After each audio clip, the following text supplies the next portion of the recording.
What's the frequency, Kenneth? No, just kidding. How, I'm Griswold Graham. With me is, and tonight we're talking about finding resonance. For just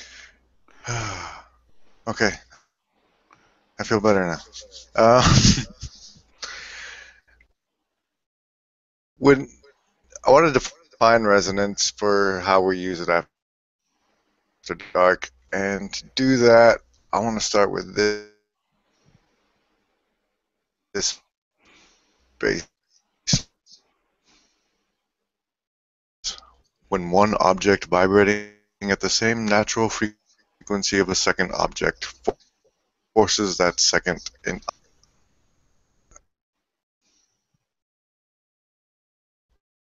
For link comment to our, if you were part of this, having both personas, and I think that when we come across content or memes or anything, it can resonate with us either at the archetypal level or at our truer identity level, and maybe even with the actual source of ourselves. And so I used to have this this vision of social media as everybody is like giant tuning forks in the ocean, and that we can affect each other by, you know, the way they do. But I didn't really work that out well enough to talk about it. Hey, John, say hello. Hey, what? I like the REM reference to start with. Thank you. Okay? I like that. Okay, I was going to tell you I'm comfortably numb because I'm a Pink Floyd person. So I'm a fan myself. They resonate with me on some levels. Yeah, I had the wonderful opportunity to see Roger Waters last summer do The Wall. Wow. Yeah, that was really. Three of my sons took me for my birthday, and that was really cool. It really was. So I'm good. I'm good, and I'm glad to be with you here tonight. Thanks. I'll go back to resonance now. I just needed a break. So I think things can resonate with us as they flow through our stream, as we get exposed to them, and they'll resonate with us on different levels. Sometimes things resonate with me because I also get really mad about that. Like, the big one that comes to mind immediately is when they were doing the Occupy thing, and that one officer just sprayed all those guys sitting down in that circle with the whatever he sprayed them with. That resonated with me on an angry level. I was like, but that's not the kind of resonance we aim for when we're looking for social media, finding resonance in social media. We want to resonate with our best selves, with our ideal selves, people that hold the same hum about how the world should be, I think.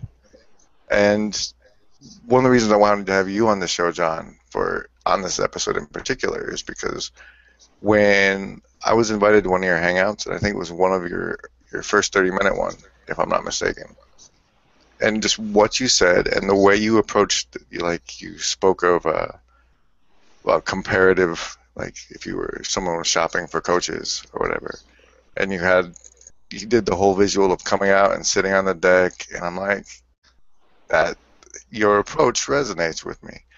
And so I've been a fan since, and since we ran into each other at that team meeting, the opportunity arose for you to come here and resonate with my people. So let's start doing that.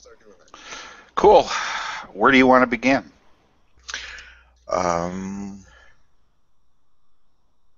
What have you found on the social media, on Google Plus, that has resonated with you?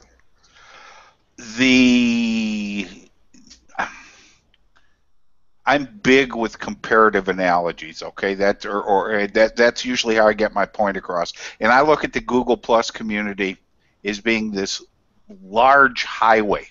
Okay, like a 6 to 10 lane highway, and you got the slow lane, and you got the normal lane, and you got the carpool lane.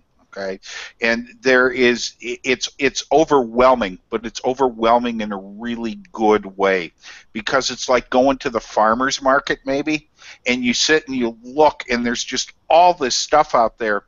Whereas before social media began to hit its stride, you maybe could only buy two kinds of apples and a pound of bananas.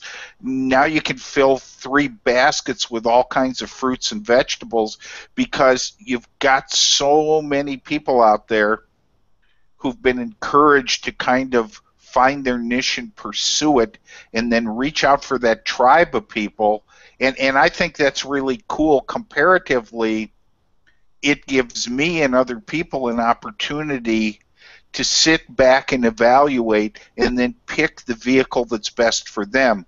Back in the old days, okay, you basically had 1 or 2 marketing platforms, okay, and that's just the way you did that. I came out of the traditional human resource community, okay, and I believe I said to somebody the other day, and I had to clean it up significantly, most of those folks still have a board up the back of their shirts, okay. They're hiring people the way they did in 1975, and with social media playing such a tremendous impact on our lives, okay, you now have some tools available to you that you can search the world. Close to 40% of the people in the traditional workforce today work in their homes. And that blew my mind. And I'm going to tell you, I didn't believe it to begin with. Yeah, I didn't think it was up to 40 yet. Well, 38.5, so I rounded. Okay. I like, go ahead. I like that highway analogy, because the fact that we're inundated with so much, I think, is part of where I want to go with the resonance thing, because previously we were very limited with how much we were exposed to, and like you said, now it's a cornucopia, I guess. Yeah.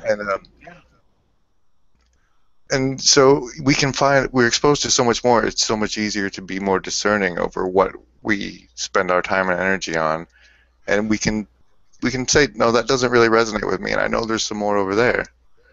So I'm going to keep looking until I find what resonates with me. And that people come together, I think, around those shared resonances, and that's how they build teams and whatnot. Yeah, most definitely. And I think we were talking in the green room just a little bit about joint ventures, okay? And I think in the Google Plus community, and I'm in all the other social media communities, that, you know, the big 5 or 6, but I don't see the opportunity there as much for people collaborating as much as I do in the Google Plus community. There just seems to be this real free give and take. And the other thing that impresses me a whole lot is just the willingness of people to help other people out. Just to say, hey, I can tell you where you need to go to find that. Or did you and I've been active here close to a year, and I know all along the way people have sent me messages say, hey, dude, I'm not trying to rain on your parade, but you know, if you continue to do that, Google's going to boot you out of here because you're sending your message to the whole world. I didn't know that. Okay, somebody told me real succinctly, Google didn't take you to raise. Okay, and there's a lot of truth to that. But I think in this community, while it's collaborative, it is competitive, but it's competitive in a healthy way.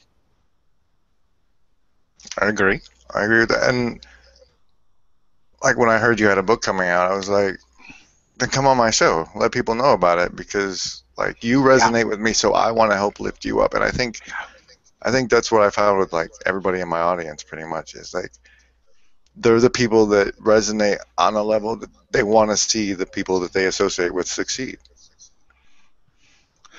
You know, that's really interesting that you start down that path, because somebody planted the seed in my mind the other day, and I'm going to tell you, I'm not sure how it's going to germinate yet or not. But they asked me the question, do you think we're getting too saturated with Google Hangouts? Are there just too many of them?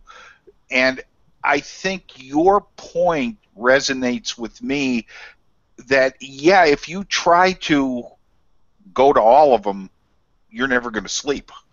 I think you have to choose the areas that are going to help you develop most holistically, kind of body, mind, spirit sort of thing, and stick with those. I know I have 4 or 5 that I attend just about every week, okay? And there's some that I attend if I have the time, and there's some that I like to attend, but I got to keep the lights turned on. You know, it's one of those things. So I think it can be overwhelming, and you can get saturated with it. But I think your point is really well taken, that you kind of have to find that community that's going to help you grow, and as importantly, you're going to help them grow. That's one of the 3 things, sort of, isn't it? Yeah, it is, and you know the book is. I went round and round, and I had all these lofty intellectual titles floating around in my head, and just came up with these 3 things because they're the 3 things throughout my life that have really helped me define success and happiness in my own life and success and happiness in other people's lives, and they're real simple. The first thing is you deserve to be successful. If you don't believe that, why should I? Okay. All right, let me stop you there. If somebody doesn't believe that about themselves, what do you recommend? The first thing I'd recommend is to sit down and say, why? Why don't you believe that? This book was very cathartic for me personally because I addressed some issues in my life that I don't want to say I hadn't addressed, but I hadn't explored thoroughly. And by the time I finished writing it, while I'm a very positive person and 85% of the time consider myself deserving of success, there was that 15% in there that I didn't know why. Okay, and I think, and that's part of my coaching element that I do with people. Is really the best coach in the world never tells you anything; they just ask you a lot. Why do you feel that way? Okay, how long have you felt that way? When did you start feeling that way? And one of the folks I've worked with that went on to have a lot of success in their life told me one time, the best thing you did for me is you helped me learn to look at myself. And if you take the whole book, okay, you take the second thing, you're worth all the effort you invest in yourself. I'm getting ready to do a live 9-week, 3-hour-a-week symposium on entrepreneurship. Okay, local university and the Economic Development Commission approached me and asked me, would you facilitate this for us? And the first session's next Wednesday, and one of the things I'm going to tell these people, and here's a really cool thing, they're like from age 19 to age 70 and all in between, and that's really cool. But here's what I'm going to tell them. Don't even think of being an entrepreneur if you're not willing to put the effort into this. It's not the Hallmark movie channel where all of a sudden people line up outside your door and say, yes, I want to do business with you. Okay, it's a lot of hard work and effort. But if you don't believe you deserve to be successful, then you're never going to put the effort into it. And the third thing that I've always felt is probably, well, they're all equally important. Most important, you are who you hang around with. See, you know, if I hang around with folks like you and a lot of folks, other folks in the Google Plus community, people that are positive, that are uplifting, that are challenging, one of the things somebody approached me on about working with me approached me this way. Well, I guess you're tired of people telling you how damn wonderful you are, aren't you? I said, well, Not really, but apparently we're not going down that road. Okay, well, how would you like me to help you out? Because I can take a step back and be objective. Okay, so when you hang around with people, it's not putting your arms around one another and singing "We Are the World." Okay, I think it's finding people that are going to be supportive of you, but also people who are going to take a step back and challenge you and say, are the late Zig Ziglar, who's had a big influence on me in my life. Zig Ziglar said something once: you can visit Pity City, you just can't build the house there. Okay? And I think we all get into those areas in our life or those points and times where think, oh, Lord, this just really isn't worth it. And it's okay to take a pause, but if we're hanging around with people that show up and say, hey, John, I think you've rested long enough, that the book sat there for a long time, and somebody challenged me to publish it within 2 weeks. And they said, look, it looks like you have everything here you need. So those are the 3 things that I think anybody can take. They can apply them to their situation in life. And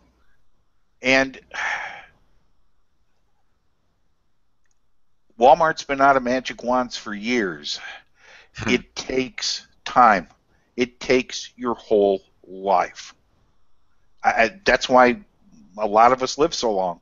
Okay, it takes your whole life to start to understand these things. Did that all make sense? It did make sense. Okay. I do want to take a moment and surround myself with some people. I want to bring in, well, everyone's just saying hi to each other because everyone's so cool to each other in my group. Here's one I can use. The best win is we win, period. Hey, George, good to see you. I'm John saying good morning. And since he went, I saw one come by, this one. He's one of those people that challenges almost everything I think of to say. But he's a lot smarter than me in a lot of ways, and I always appreciate it. He says, questions are always valuable, but I find many people need help just to recognize a good answer instead of a quick answer. What's your take on that, John? I agree 150%. Okay? We live in what I call the McDonald's phenomenon of life. We want everything in 60 seconds, whether it's good for us or not. And if we have to wait longer than 60 seconds, we get pissed off. All right, and then we go looking for somebody else. It's all magic. All right. A good answer, Winston Churchill said, and I bring this up 3 times in the book, when you're going through hell, just keep going. Okay. That good answer is going to come, but we've been conditioned almost Pavlovian in nature. Quick answer, quick answer, quick answer. It's the fast food phenomenon. Okay, I want instant gratification, and I want it now. Me too. But I think to try and tie it back to the topic, I think a really good answer on some level resonates. Like you can feel it when it's the right one. I used to call it the ring of truth, but now I'm leaning toward the resonance. So. Well, just let me say this. When you say that, I think intuition. Okay, and I think you intuitively know when you have that good answer because it's like the path clears in front of you. You just see so clearly. So I think we can use a lot of different terms for it. Yes, for sure. Let me say hello to some more people. Cheryl's in the house, saying hi to Aaron. See, I love how people they talk to each other. Back when we were talking about the inundation of HOAs, it used to be Mark HOA Seidel, but just Mark Seidel said, there are too many of the same kind of HOA shows. There can never be too many, I guess, shows in general. I like to think that mine's slightly different. Mm-hmm. And Zara's there. Elizabeth Rain came by. Sheila Hensley. Hi, everybody. Thank you so much for being here. You're the best. So the book's available on Amazon. Yeah, we're gonna Correct. want to. Okay. And And please write a review if you buy it. yeah, that's always helpful. There's a link at the bottom of the event page. Please check it out. It's very support the people that resonate with me, like John here. All right. Let me comment on what. Oh, go ahead. Go ahead. Yeah, go ahead. No, please. I was just going to ask No, you to fill some I space. wanted to comment on what Mark Seidel said. I agree with him. Okay. And I want to reemphasize the point I made. The jury's out in my mind. Somebody made that statement to me. Do you think there are too many HOAs? And I don't know. That's one of those things. But I think Mark makes an excellent point. In my caustic, irreverent sort of way sometime, I think we're like lemmings. We see a person that's attractive to us. And, you know, everybody in your audience knows those 5 or 10 people in this community that do professional bang-up hangouts that resonate with a large audience, okay? And people see that large audience. So I'm going to be just like John, or I'm going to be just like Jim Fierce, okay? And I'm going to do that kind of hangout. And I think Mark's right, okay? All of a sudden, you have 15 people doing 15 hangouts all on the same thing in the same genre, and you lose sight of the real good ones in there. So I agree with that.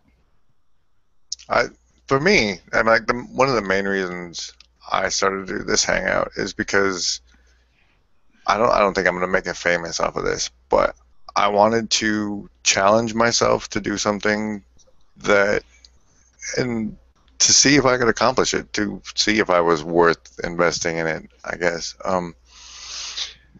You never know until you do it. And ever since January, it had just been stuck in my mind that, you know, I want to do this. I want to give it a shot. And finally, I like you, was challenged to get it done. And I made a public statement that I was going to have a HOA show and have 3 guests on by my birthday, which is Monday, everybody. Just saying. And here we are now, like 5, 6 episodes in. So I think finding people who challenge us is very important, and finding people who support us is very important. What other kind of people should we surround ourselves with? People who care for us. Right? People who care for us, genuinely care for us.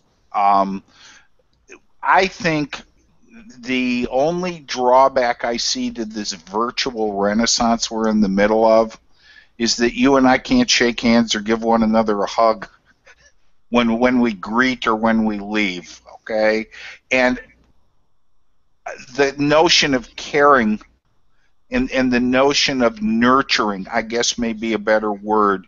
I think we need people to nurture us, if for no other reason because we exist. The very last paragraph of the book, okay, I talk about the fact that I do a 2-day leadership seminar, live event, and at the end of it, I tell the people that if any of them remember the old Verizon commercial where the whole network was behind the guy, I said, I keep track of the people that go through this class and say, you got the collective wisdom of that 1,032 people that have been through this. It's not my wisdom, it's yours. And I end by using that Neptali acknowledgement of namaste to them, that I acknowledge the spark of the divine that exists in you, however that spark manifests itself. And I think we need to surround ourselves with people like that too. People that are just going to nurture us, people who are just going to care for us simply because we are. Those are pretty hard to come by. So if you do, the ones you have, hold on to them. That would be my recommendation. No, Mark, no one has told me how annoying having a birthday on G Plus is, but I'm now considering taking the day off from my stream. Thank you.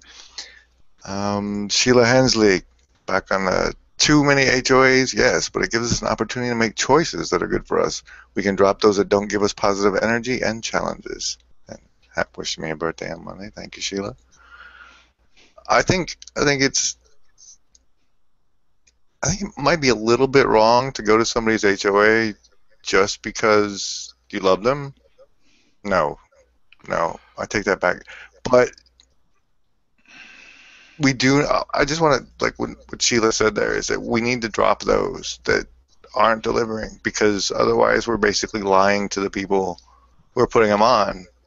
They're like, oh, look, you're a fan and you're watching, but if you're not actually getting anything out of it, you're doing them a disservice, I would think. I'm going to tell you, and I attend a lot of. I'm pretty. I don't want to say picky because that kind of borders on being negative. Okay, I'm selective about the ones. I believe if I really believe that I honor you, I'm not just going to show up, stay for 5 minutes, put a comment that says, "Hey, how are you?" and then leave. Okay, I know people that do that. Okay, that will just hey, I was at your hangout, and I think that that can be a bit disingenuous at times. I think Sheila's right. You pick the ones that resonate with you. The ones that don't, there's another community for them. And I also think this platform allows you the opportunity to evolve, to find out, that it's like you're reaching out for something, and when you grab it, okay, you used that earlier when the answer resonates with you. Yeah, When you grab hold of it, aha, this is the platform.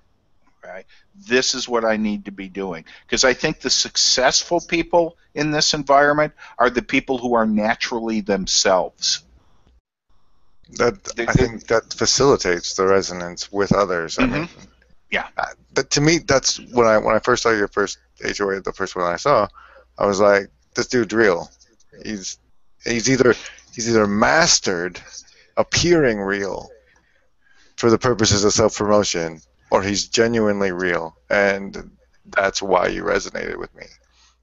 Let me tell you something. The thing I'm the most proud of. Okay, well, there's a lot of things. I've got a wonderful wife and 6 grown kids, but one of the things I'm the most proud of is I met somebody one time that came to a speaking event I did, and they had read some of the articles that I had written, and this is a number of years ago. Guy came up to me and he goes, "My God, you talk the same way you write."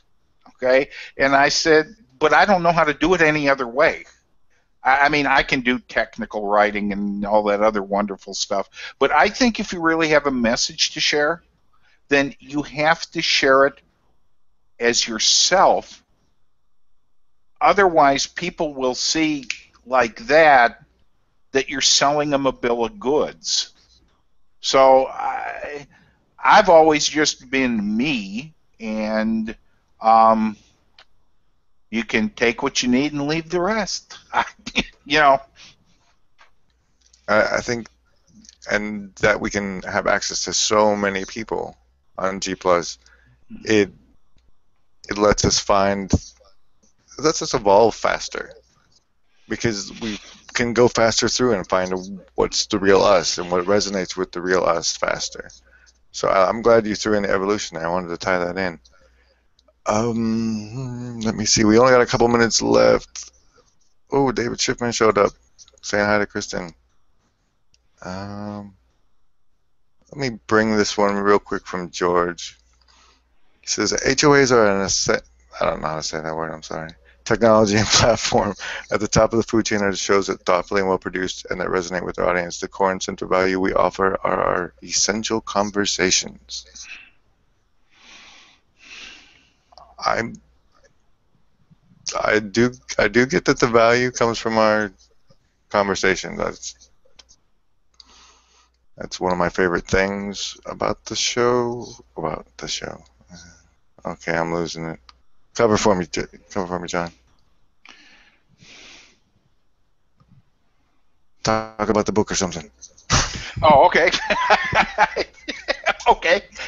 See, and that's the other thing I like about this platform. It is professional and it is well done, but it's also very, very natural. Okay, and I think the people that are attracted to G Plus are those very genuine sincere people. Okay? The book is a series of stories. The most difficult part I had in the book was segueing between the stories, that it just wasn't 80 pages of stories. It talks about the folks who've influenced my life, uh, deserving to be successful, making the investment, and the people they hang around with. Um, and that's really led me to already start the second book, which is going to be called Night and Day, and it's going to be sort of a continuation of that, but it's going to be more focused on people I've met during my life who have overcome a variety of obstacles, and it's not the, they were out in the snow with no shoes on and blind and couldn't find their way.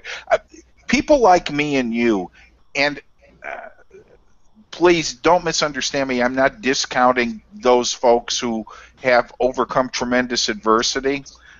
I don't think that resonates with the majority of people who are looking to improve their life. They're the people like me and you who have the normal everyday issues in their life that seem to become great burdens. And, when we were in the green room before we started, one of the things we were talking about was the fact that people, I've seen so many people in 40 years that I've been in business who came that close to being successful and shot themselves in the foot. And I don't mean a big bank account and being a CEO or anything like that. Really getting close to something they'd worked very hard for and just falling off the edge. That's what motivated me to write the book. The 99-cent charge for it is, I believe everybody can afford 99 cents. I wanted to make that available to everybody, because back in the old days when I had hair, okay, I was a hippie, okay, and so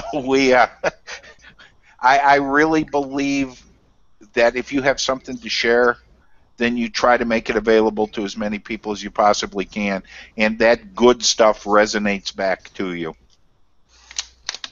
All right. Well, I want to wrap this up and start the after party, because hopefully some of these fine folks in the audience will come in here. I didn't get to bring in as much comments as I would have liked to this episode.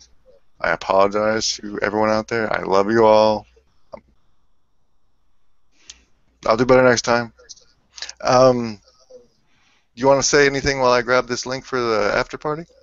I appreciate you having me here. I didn't fall asleep. It's 11:30 here. I didn't fall asleep, so that was cool. Buy the book, read the book, and I hope it brings you good things. That's why I wrote it. All right. And thank you again. Thank you for coming so much. I'm going to stop the broadcast and drop the after party link, people. Thanks for coming by.